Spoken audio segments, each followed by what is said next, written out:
Welcome back to the Real News Network. I'm Paul Jay. We're in Burlington, Vermont at the Sanders Institute gathering. And once again, we're joined by Senator Bernie Sanders. Thanks for joining us. My pleasure, Paul. In one of the panels yesterday, you said it's not just about concentration of wealth and how the inequality, how unfair that is, the suffering it causes, but concentration of wealth means concentration of power. How do you challenge that power? Look, this is not easy stuff, but we are certainly not going to deal with it if we don't discuss it. And one of the crises that we face right now is that you got a media that will not talk about this issue, and you got essentially two parties that don't talk about it very much. And I think, one of the things that I wanted to do in my presidential campaign is kind of bust this whole thing open. Let's talk about the real issues, whether CBS likes it or not.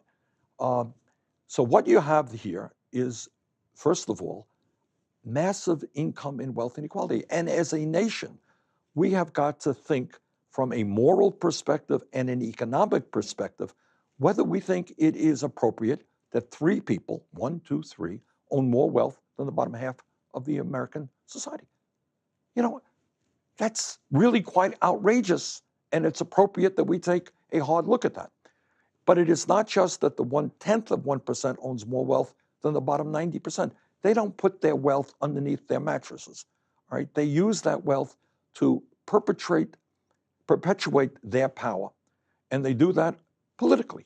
So you have the Koch brothers and a handful of billionaires who pour hundreds of millions of dollars into elections because their Supreme Court gutted the campaign finance laws that were in existence and now allow billionaires quite openly to buy elections.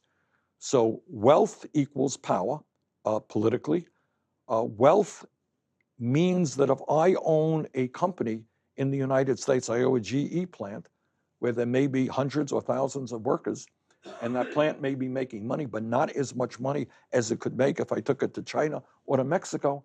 I have the power to do that because politicians are not going to stop me because we have disastrous trade laws. If I am a billionaire, it is likely that I will have control over media as well. So you have a handful of media conglomerates owned by some of the wealthiest people in this country and in the world, determining what the news is, what it is appropriate for the American people to discuss and not to discuss. Now, what my wife Jane, she put this thing together. I'm a guest here, but what she understood is that when we deal with climate change, when we deal with the economy, when we deal with housing, when we deal with criminal justice or immigration issues, we have got to deal with those in a holistic way and understand why all of that is happening, not see them as silo-wise separate issues. And a lot of that has to do that we live in a nation owned and controlled by a small number of multi-billionaires whose greed, incredible greed, insatiable greed, is having an unbelievably negative impact on the fabric of our entire country.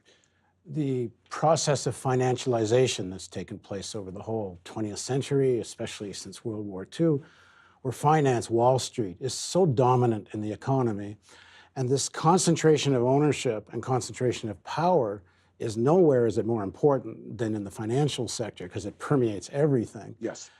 But every attempt to regulate finance has been without much success at best, and currently whatever there was is being dismantled.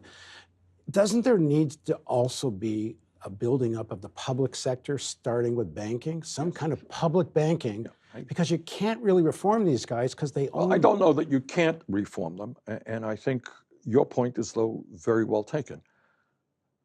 What we need, look, let's be clear. You have, I will never forget, Lloyd Blankfein, the head of Goldman Sachs, came to Congress a few years ago, and this is after the taxpayers of this country bailed them out because of their greed and their illegal behavior, all right?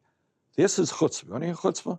These guys, after being bailed out by the middle class and working families of this country, after causing incalculable harm, which the Wall Street crash cost us millions of jobs, people lost their homes, they lost their life savings. These guys, after getting bailed out, They come to Congress and they say, you know what we think Congress should do is you got to cut Social Security and Medicare and Medicaid. And by the way, lower corporate tax rates and give more tax breaks to the wealthy. That's power. That's chutzpah. We have it all. We can do whatever we want to do. And I think the power of Wall Street, and you got a half a dozen banks that own over 50%, equivalent to 50% of the assets in our GDP.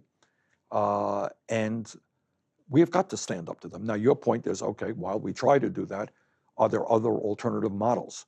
And right here in the state of Vermont, I am a strong advocate of a state bank, for example, where we can use the tax revenue that comes in for the public good to help us create jobs, deal with agriculture, deal with the environment and climate change and so forth.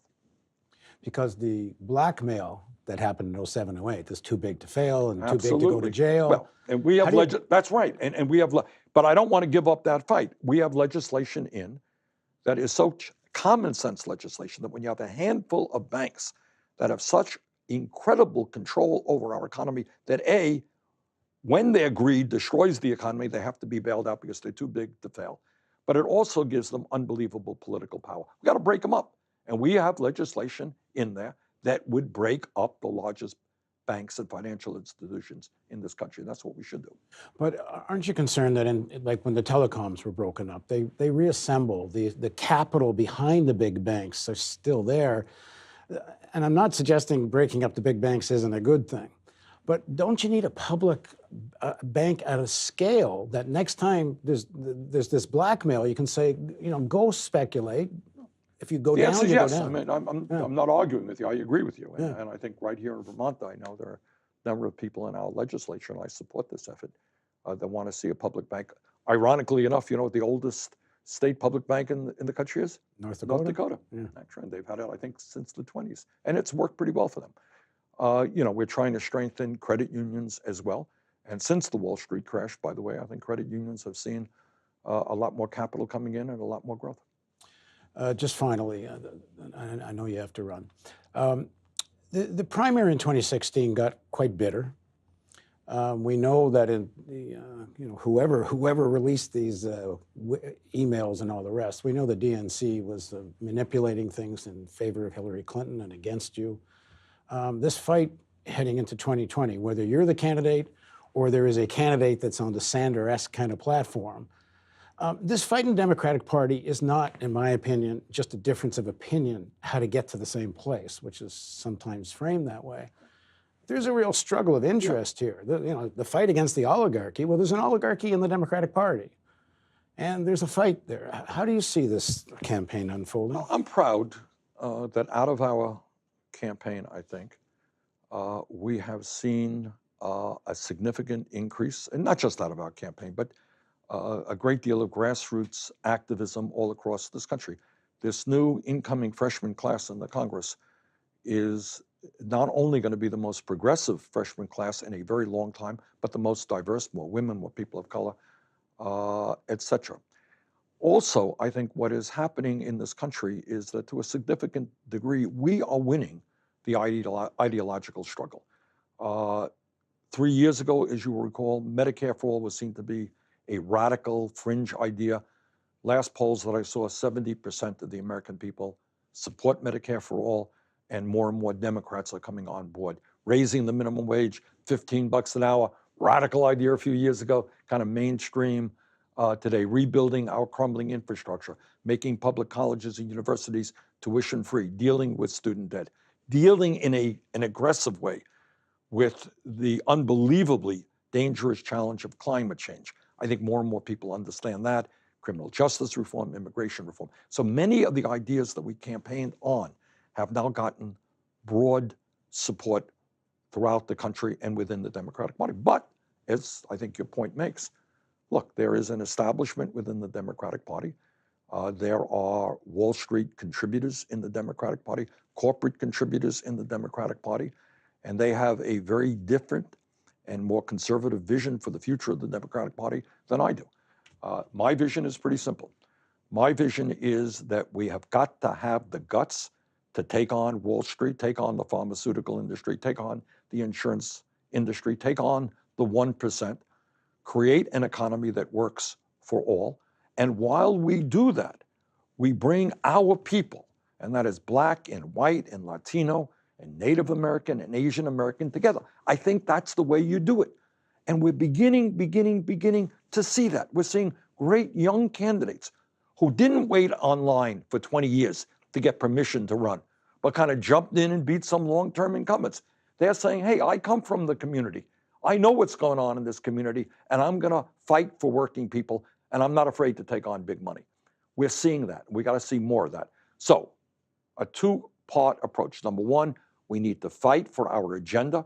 We need to elect candidates from the grassroots who are going to implement that agenda. All right, thanks very much for joining us. Thank you very much. And thank you for joining us on the Real News Network.